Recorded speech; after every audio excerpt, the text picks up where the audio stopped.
Kad ticīgie studēja svētnīcas vēsti, viņi sekoja šim procesam un no svētās devās uz visvētāko vietu.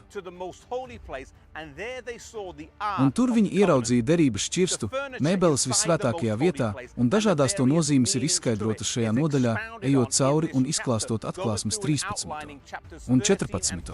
nodaļu, paskaidrojot galvenos pēdējo laiku pravietojumus, kad viņi iegāja vissvētākajā vietā un ieraudzīja derības šķirstu. Viņi ieraudzīja akmens plāksnes, un akmens plāksnēs viņi ieraudzīja Dieva likumu, kas veido galveno daļu lielajā strīdā starp labo un ļauno. Vai ir likums, vai tas mūžīgs, vai derīgs, un kāda loma tam ir šodien?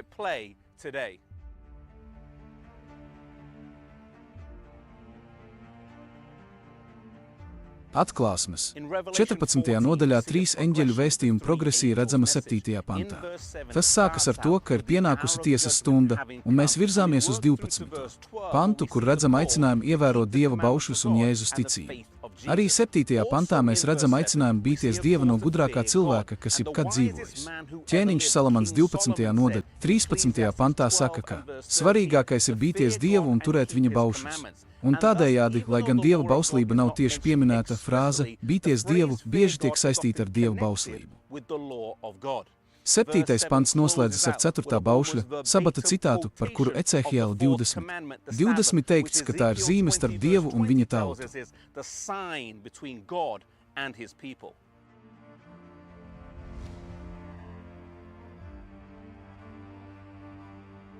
Tādējādi Dieva bauslībai un sabatam ir galvenā loma ešhatoloģiskajos notikumos, un sabats mums māca, ka visa patiesā pielūgsmes pamats ir tas, ka Dievs ir mūsu radītājs. 4. bauslis 2. Mūzes grāmatā ir, jo 6 dienās tas kungs to visu ir radījis. Lai šī realitāte vienmēr būtu mūsu priekšā. Dievs ir radījis sabatu, iknedēļas atgādinājumu par to, ka Dievs mūs mīl. Viņš mūs radīja un vēlas mūs atpestīt. Atklāsmes 14. nodaļā mēs redzam pretstatu starp 7. pantā un 12. pantā minētiem, kas ievēro Dieva sabatu, kā arī 9., 10. un 11. pantā, kuri pielūdz zvēru, viņa tēlu un saņem viņa zīmi.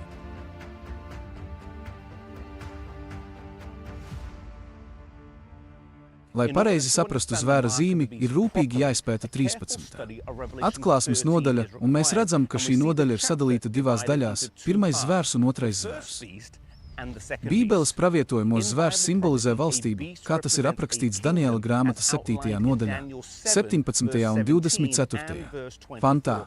Tātad mums ir 2 valstības vai tautas un to savstarpējā miedarbība. 1. zvērs, pāvesta Roma, 1798. gadā cieta nāvīgu ievainojumu. Ņemot vērā, ka šī varas struktūra saņēma nāvējošu ievainojumu 1798. gadā, kad pāvests tika sagūstīts un Roma tika atņemta no sava varas stāvokļa, mēs redzam, ka paceļas 2. zvērs jeb jauna tauta.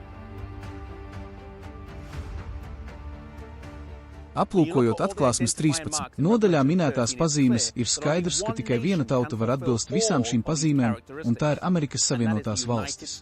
Tauta 1798. gadā, ko simbolizē jēra ragiem līdzīgie ragi. Tā kā jērs ir jauns dzīvnieks, tai būtu 2 ragi, 2 nozīmīgas iezīmes. Republikānisms un protestantisms veidotu 2 galvenos šīs nācijas principus – valsti bez karaļa un baznīcu bez pāvesta. Patiesībā tāda valsts baznīcas nekad nebūtu. Kongress nepieņems likumu, kas attiecas uz reliģijas nodibināšanu vai aizliedz tās brīvu praktizēšanu.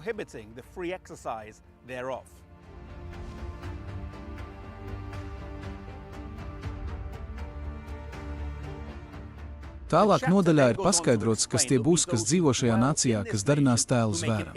Lai gan mums nav laika iedziļināties sīkumos par to, kas ir zvēra tēls, izlasiet nodaļu, lai uzzinātu vairāk. Būtībā tas ir pirmā zvēra jeb tautas atspulgs. Otrā tauta atspoguļos pirmo tautu galvenajā raksturīgajā iezīmē, tajā kā baznīca un valsts miedarbojas savā starpā.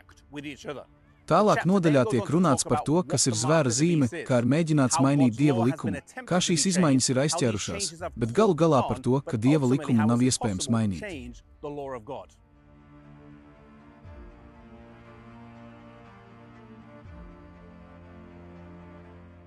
Šīs nodaļas beigās tiek atgādināts, ka beigās būs divas cilvēku grupas – tie, kas pielūdz zvēru, un tie, kas ievēro Dieva baušļus. Šīs divas grupas ir pretstatā viena otrai.